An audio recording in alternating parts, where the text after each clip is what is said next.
آپ صلی اللہ علیہ وسلم کا یہ پسندیدہ مہینہ ہے۔ کیوں؟ کیونکہ رمضان کے بعد آپ صلی اللہ علیہ وسلم اس ماہ کو روزے کے لیے خاص کر لیتے تھے۔ اس ماہ میں آپ صلی اللہ علیہ وسلم زیادہ سے زیادہ روزہ رکھتے تھے۔ پیارے نبی صلی اللہ علیہ وسلم فرماتے ہیں افضل الصلاۃ بعد الفریضہ صلاۃ اللیل، فرض نماز کے بعد سب سے افضل نماز اگر کوئی ہے تو کون سی ہے؟ قیام اللیل، رات کی نماز، فرض نماز کے بعد سب سے افضل نماز۔ کہا وافضل الصیام بعد رمضان شہر اللہ المحرم، صحیح مسلم کی روایت ہے۔ کہا روزوں میں سب سے افضل روزہ رمضان کے بعد نفلی روزوں کے لیے محرم کا پورا مہینہ ہے، محرم کا روزہ ہے۔ یعنی محرم کے اندر جتنا آدمی چاہے روزہ رکھتا رہے کثرت کے ساتھ، یہی پیارے نبی صلی اللہ علیہ وسلم کا طریقہ ہے۔ رہی بات محرم کے اندر جو 10ویں تاریخ ہے جسے یوم عاشورہ کہا جاتا ہے، جو انشاءاللہ العزیز رویت کے اعتبار سے زیادہ امکان ہے کہ 17 تاریخ کو پڑے، تو ہم کو اس دن کی اہمیت جاننا ہوگا۔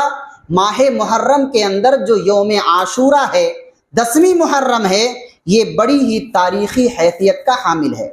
پہلی چیز، حتیٰ کہ یہود و نصارہ اور مشرکین مکہ بھی اس دن روزہ رکھا کرتے تھے۔ عاشورہ کے دن یہود و نصارہ بھی، مشرکین بھی، وہ بھی روزہ رکھا کرتے تھے۔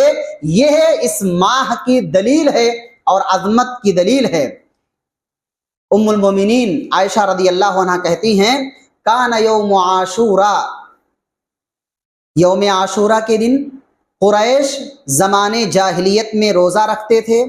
جب آپ صلی اللہ علیہ وسلم مدینہ آئے، اور مدینہ آنے سے پہلے بھی آپ روزہ رکھتے تھے، مدینہ جب آئے تو بھی آپ روزہ رکھتے تھے عاشورہ کے دن کا، 10 محرم کا، اور صحابہ کرام کو بھی روزہ رکھنے کا حکم دیتے تھے، تم بھی روزہ رکھو۔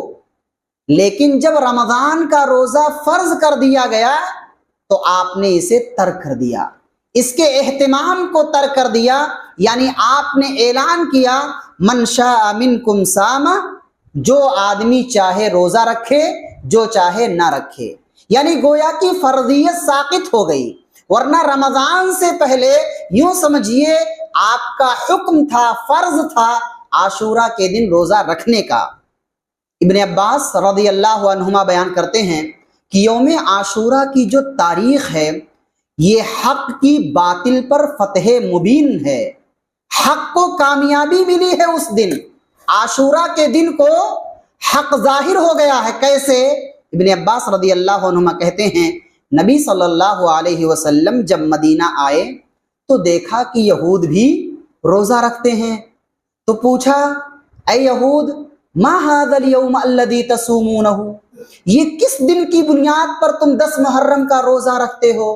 تو ان لوگوں نے کہا ھذا یوم عظیم انجى اللہ فیہ موسیٰ وقومہ وغرق فرعون وقومہ، یہ اتنا بڑا دن ہے کہ جس دن اللہ نے موسیٰ علیہ السلام کو اور ان کی قوم بنو اسرائیل کو غرقیاب ہونے سے بچا لیا تھا، فرعون کو غرقیاب کر دیا اور آل فرعون کو غرقیاب کر دیا، فرعون اور آل فرعون سے نجات دی تھی موسیٰ علیہ السلام اور ان کی قوم کو۔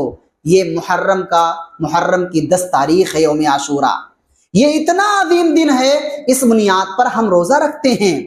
تو آپ صلی اللہ علیہ وسلم نے کیا کہا؟ کہا فَنَحْنُ أَحَقُّ وَأَوْلَى بِمُوسَى مِنْكُمْ، تمہارے مقابلے میں تو ہم زیادہ مستحق ہیں موسیٰ علیہ السلام کے تئیں کہ ہم روزہ رکھیں اس دن۔ چنانچہ آپ پہلے بھی رکھا کرتے تھے اور پھر آپ کو مزید تاکید مل گئی، وضاحت ہو گئی کہ یہ کتنا عظیم دن ہے، جس بنیاد پر آپ نے اس کے روزے کا اہتمام بھی کرتے رہے اور صحابہ کو اس کا حوصلہ بھی دلاتے رہے۔